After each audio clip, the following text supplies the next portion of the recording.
네, 조윤선 문체부 장관 후보자 얼만큼 돈을 써왔는지 들여다봤는데 1년에 5억 원 정도 썼다고요?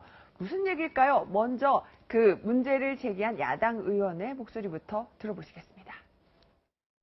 조윤선 문체부 장관 후보자에서 3년 8개월간 총 소비액은 18억 3천만 원으로 매년 5억 원가량 지출한 것으로 추정됩니다. 하지만 조 후보자가 제출한 자료에 따르면 두 분이 다 합치면 고작 2억 3천만 원밖에 되지 않습니다. 황성준 의원이 재산 논란을 할 때는요, 재산이 갑자기 너무 많이 늘어서 저희가 비판 기사를 써왔는데, 저 이런 경우는 참 이례적이에요. 재산 너무 많이 썼다. 과소비 논란입니다, 이번에. 그러니까 이제 그런 것 같아요. 지금 방금 말씀하신 것처럼요. 과거에는 그 재산이 어떻게 형성됐는가? 네. 이게 뭐 뇌물 받았다든지 아주 부정부패를 해서 돈 번 거 아니냐라고 했는데요. 지금까지 뭐 알려진 바로는 저희 조윤선 지금 전 의원 같은 경우에 이제 네. 재산 과정을 보면은 많이 투명한 걸로 나타나거든요. 네. 근데 이제 집안도 좀 재산이 있는 집에다가 본인도 상당히 이제 변호사하고 그다음에 그 미국 은행의 어떤 이제 한국 부대표라면서 돈을 많이 벌었고 네. 남편 수입도 상당히 많은 걸로 돼 있는데 네. 그러다 보니까 이제 이 재산을 쓰는 과정 이게 네. 문제가 되는 것 같은데요. 문제는 또 여기 있는 것 같습니다. 두 가지가 있는 것 같은데 하나는 그 쓰는 규모가 너무 커갖고 네. 일반 서민들이 볼 때 위화감을 느끼는 게 하나 있는 것 같고요. 네. 두 번째 썼을 때 보통 그러면 카드를 쓰는데 카드를 안 썼으니까 이거 네. 어디다가 썼을까라는 문제가 있는데요. 저는 이제 이렇게 봅니다. 예를 들어서 지금 프랑스 같은 경우를 보면은 고액 같은 경우에는 현찰을 지불을 못하는 게 맞습니다. 네. 그래서 우리나라에서는 현찰로 자동차를 살 수 있습니다만은 프랑스에서는 자동차 같은 거는 현찰로 살 수가 없습니다. 그렇군요. 국제적으로. 그다음 스웨덴 같은 경우에는 아예 이제 진짜 잔존폰 외에는 전부 카드로 계산해야 되는데, 근데 또 수석을 이제 좀 옹호를 하면은요 이런 네. 면도 있습니다. 본인 같은 경우에 보통 이제 가사 도우미라든지 운전기사라든지 이런 사람을 갖다가 회사를 차려놓고 회사에서 돈을 지출하는데 이런 거를 갖다가 전부 본인의 개인 돈으로 지출을 했고 네. 그다음에 돈이 많았고 그다음에 본인 같은 경우에 이렇게 뭐 친구라든지 후배들한테 좀 씀씀이가 컸다라고 하는데요. 결국은 이제 이 정당하게 번 돈이면은 문제가 네. 없을 것 같지만 네. 또한 이제 돈을 어떻게 지출했느냐 이것도 이제 좀 공직자 입장이 되면은 좀 조심하고 신경을 써야 되는 부분이 아닌가 이렇게 생각해봤습니다. 아니, 김희경 전 대변인께도 네. 질문을 드릴게요. 보면은 이게 1년 동안 돈을 5억 원 정도 썼다고 하는데 보면은 증빙될 수 있는 돈이 얼마 없다는 거예요. 그렇죠. 그렇다면 나머지 돈은 근데 어디에 썼을까요? 뭐 현금으로 그냥 뭐 흔적 없이 쓴 것 같은데 이게 일반인이라면 자기가 번 것을 자기가 썼기 때문에 큰 문제가 되지 않을 수는 있습니다. 근데 이제 고위 공직자에 취임하려고 하는 분이기 때문에 이제 약간 문제제기가 되는 거거든요. 그러니까 올 초에 개정된 공무원 헌장에 보면 맨 네. 마지막 구절에 이런 구절이 나옵니다. 하나, 청렴을 생활화하고 규범과 건전한 상식에 따라 행동한다. 이 부분이 그러니까 고위 공직자로서 청렴하게 살라 이런 것을 윤리 강령으로 삼고 있는데 과연 1년에 5억씩 쓰는 거 이것이 과연 청렴하게 사는 것인지에 대해서는 다시 한번 생각해 봐야 될 것 같습니다. 네, 조윤선 장관 후보자는 2013년도 그 장관 후보자 청문회에서도 바로 이 돈에 관련돼서 논란이 되기도 했습니다. 잠시 그때 모습을 보시겠습니다. 소득의 규모하고 재산 신고액하고는 엄청난 차이가 난다는 거죠. 1년에 얼마나 썼길래, 무엇을 썼길래. 차량을 유지하고 그 운전기사의 그 월급을 주는 것까지도 모든 것이 그 비용으로 들어가는 점이었었습니다. 그래서 저희 그 부부는 사실은 사회생활을 그 오래 했었기 때문에 사실 주변에서 이런 그 사람들을 만나고 또 교류하는 일을 굉장히 많이 했었고 재산을 어디 은닉하거나 그런 일은 한치도 없음을. 그러니까 당시에도 돈이 좀 많이 썼다라는 얘기가 지금 문제가 제기가 됐었는데 사람들과 교류하는 일이 많았습니다. 그러니까 많이 베풀었다는 얘기거든요. 근데 그 베푸는 씀씀이 규모가 사실은 제 경우에 비춰볼 때는 굉장히 크긴 해요. 그렇죠. 일반 네. 국민들이 볼 때 납득할 수 있겠습니까? 여성가족부 장관할 때도 당시 평균 1년에 7억 5천 정도를 썼는데 지금도 평균 한 1년에 5억을 정도 쓰고 있다고 하는데 그때 인사청문회 당시에 저렇게 인재은 의원이 문제제기를 하자 씀씀이가 해퍼서 그러는데 국민들에게 위화감을 줘 죄송하고 다시는 이런 일이 없도록 주의하겠다라고 누차 밝혀서 공직자로서 본인도 부적절한 상황인 걸 알고 있음에도 불구하고 전혀 개선되지 않은 걸로 봐서 제가 볼 때 뭐 위법적인 문제는 아니겠지만 네. 국무위원으로서 강요로서 국민들에게 특히 서민들이 생활고를 겪고 있는 이 마당에 강요로서 어떤 본보기가 보여야 될지에 대해서 짚어봐야 될 대목이 있는 것 같습니다. 네, 황성준 위원님, 전 또 하나 궁금한 거, 조윤선 후보자 딸의 어떤 특혜 인턴 특혜 채용에 대해서도 지금 논란이 벌어지고 있는데 문체부 장관 후보자잖아요. 그런데 조윤선 장관 후보자의 딸이 자, 우리나라 3대 연예 엔터테인먼트사 중 하나인 YG 엔터테인먼트에서 근무한 것으로 알려졌습니다. 근데 특혜 채용 논란이 지금 제기되고 있잖아요. 글쎄요, 지금 제기된 거에 의하면은요, 네. 바로 이제 YJ, 인턴 했다는 게 문제가 되는 게 아니라, 네. 인턴 공고에 의하면 분명히 대졸자나 졸업 예정자인데, 근무기간 3개월. 네. 근데, 재학 중인데 와서 이제 거기에 인턴으로 근무했다는 거거든요. 네. 그다음 인턴을 또 쭉 한 건 아닌 것 같아요. 지금 네. 밝혀진 걸로 의하면은. 그랬을 경우에 과연 이제 왜 그런 인턴을 했을까 하는 문제하고, 과연 그 인턴 선발하는 과정에서 과연 조윤선 이제 장관 후보가 좀 영향력을 행사하지 않았을까 하는 의혹을 네. 갖고 있는데요. 이런 대목이 또 아픈 게요.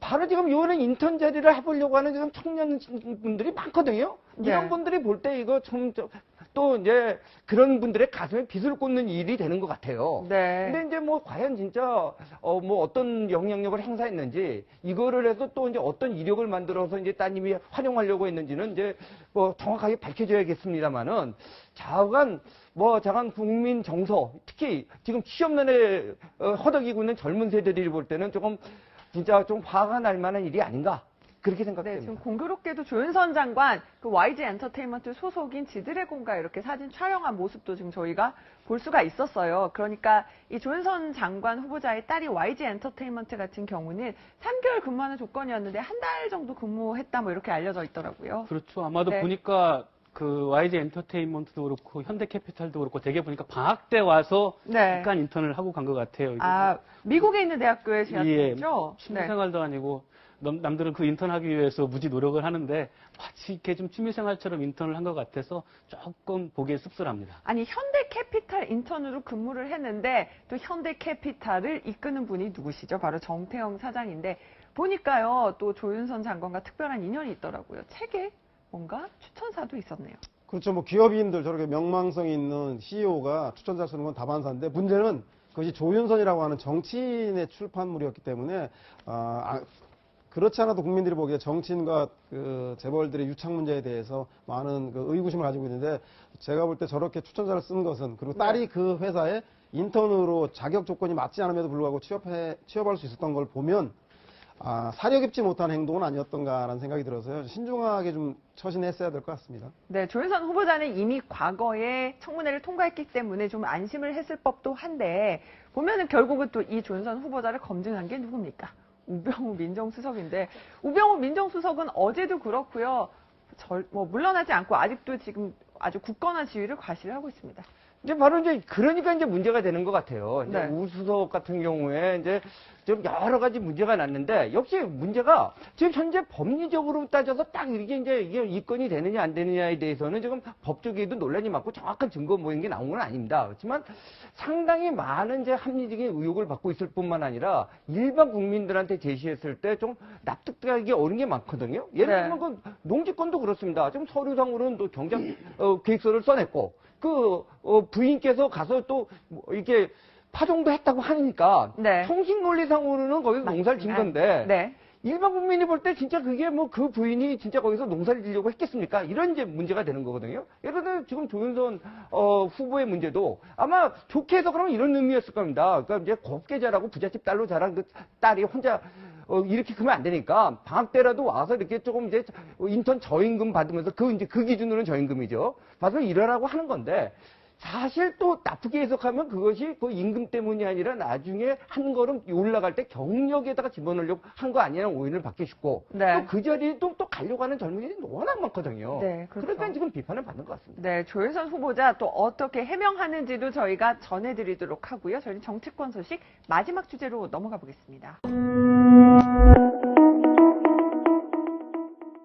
국민들에게 그리고 특히 서민들이 생활고를 겪고 있는 이 마당에 강류로서 어떤 본보기가 보여야 될지에 대해서 짚어봐야 될 대목이 있는 것 같습니다. 네, 황성준 위원님, 전 또 하나 궁금한 거, 조윤선 후보자 딸의 어떤 특혜 인턴 특혜 채용에 대해서도 지금 논란이 벌어지고 있는데 문체부 장관 후보자잖아요. 그런데 조윤선 장관 후보자의 딸이 자, 우리나라 3대 연예 엔터테인먼트사 중 하나인 YG 엔터테인먼트에서 근무한 것으로 알려졌습니다. 근데 특혜 채용 논란이 지금 제기되고 있잖아요. 글쎄요, 지금 제기된 거에 의하면은요, 네. 바로 이제 YJ, 인턴했다는 게 문제가 되는 게 아니라, 네. 인턴 공고에 의하면 분명히 대졸자나 졸업 예정자인데, 근무기간 3개월. 네. 근데, 재학 중인데 와서 이제 거기에 인턴으로 근무했다는 거거든요. 네. 그다음 인턴을 또 쭉 한 건 아닌 것 같아요. 지금 네. 밝혀진 걸로 의하면은.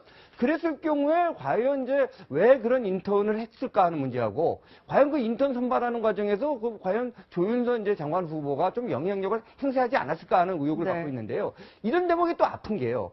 바로 지금 요런 인턴 자리를 해보려고 하는 지금 청년분들이 많거든요. 이런 네. 분들이 볼 때 이거 또 이제 그런 분들의 가슴에 빗을 꽂는 일이 되는 것 같아요. 네. 근데 이제 과연 진짜 어떤 영향력을 행사했는지 이거를 해서 또 이제 어떤 이력을 만들어서 이제 따님이 활용하려고 했는지는 이제 정확하게 밝혀져야겠습니다만은 자간 국민 정서, 특히 지금 취업난에 허덕이고 있는 젊은 세대들이 볼 때는 조금 진짜 좀 화가 날 만한 일이 아닌가 그렇게 네, 생각됩니다. 지금 공교롭게도 조윤선 장관 그 YG 엔터테인먼트 소속인 지드래곤과 이렇게 사진 촬영한 모습도 지금 저희가 이렇게 봅니다. 예를 들어서 지금 프랑스 같은 경우를 보면은 고액 같은 경우에는 현찰을 지불을 못하는 게 많습니다. 네. 그래서 우리나라에서는 현찰로 자동차를 살 수 있습니다만은 프랑스에서는 자동차 같은 거는 현찰로 살 수가 없습니다. 그렇군요. 국제적으로. 그다음 스웨덴 같은 경우에는 아예 이제 진짜 잔점폰 외에는 전부 카드로 계산해야 되는데, 근데 또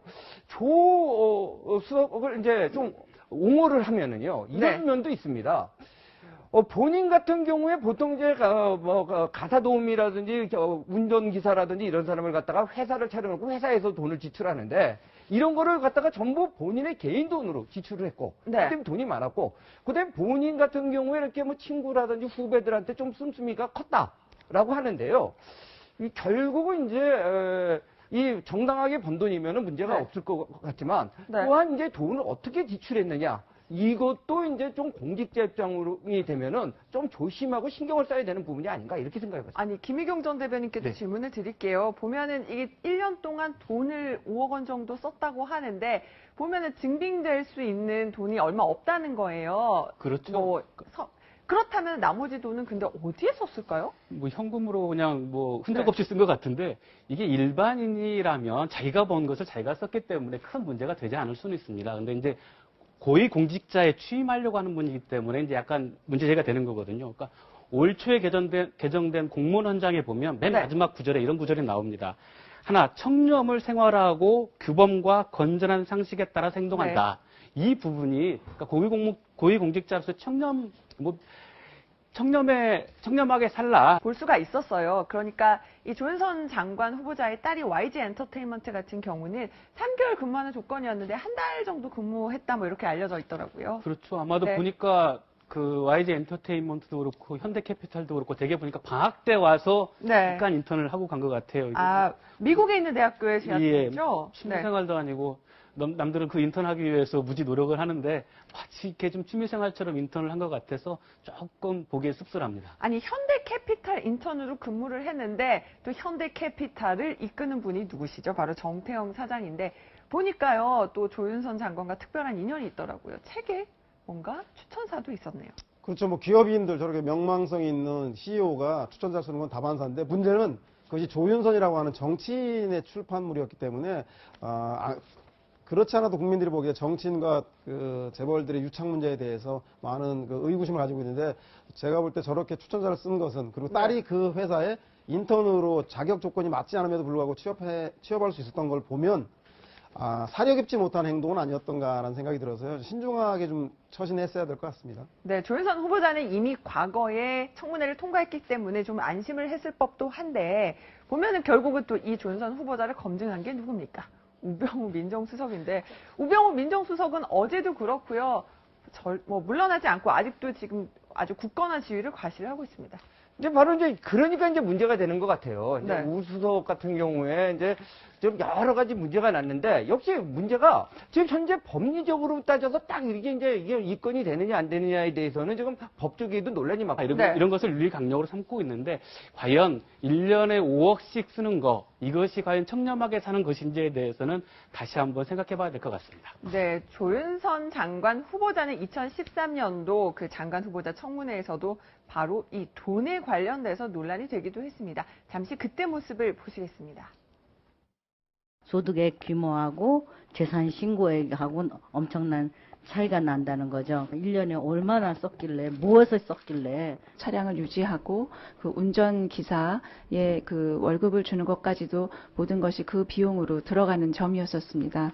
그래서 저희 그 부부는 사실은 사회생활을 그 오래 했었기 때문에 사실 주변에서 이런 그 사람들을 만나고 또 교류하는 일을 굉장히 많이 했었고 재산을 어디 능닉하거나 그런 일은 한치도 없음을.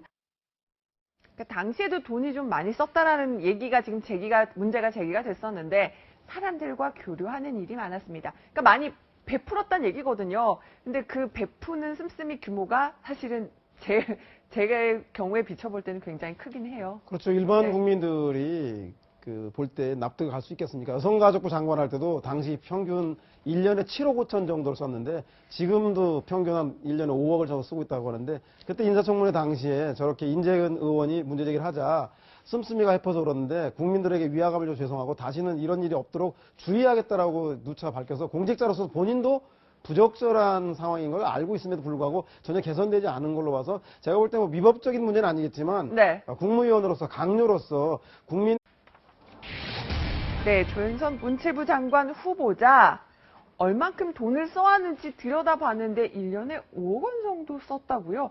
무슨 얘기일까요? 먼저 그 문제를 제기한 야당 의원의 목소리부터 들어보시겠습니다. 조윤선 문체부 장관 후보자에서 3년 8개월간 총 소비액은 18억 3천만 원으로 매년 5억 원가량 지출한 것으로 추정됩니다. 하지만 조 후보자가 제출한 자료에 따르면 두 분이 다 합치면은 고작 2억 3천만 원밖에 되지 않습니다.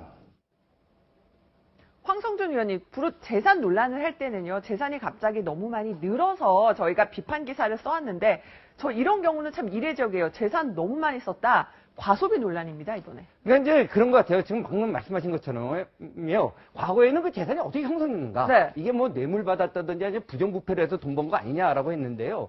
지금까지 뭐 알려진 바로는 저는 조윤선 지금 전 의원 같은 경우에 이제 네.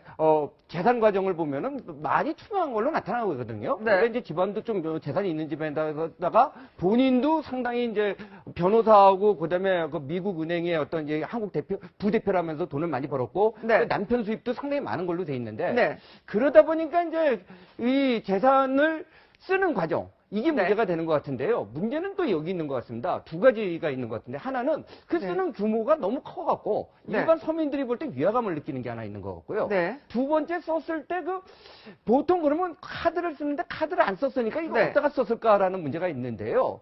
저는 이제 이렇게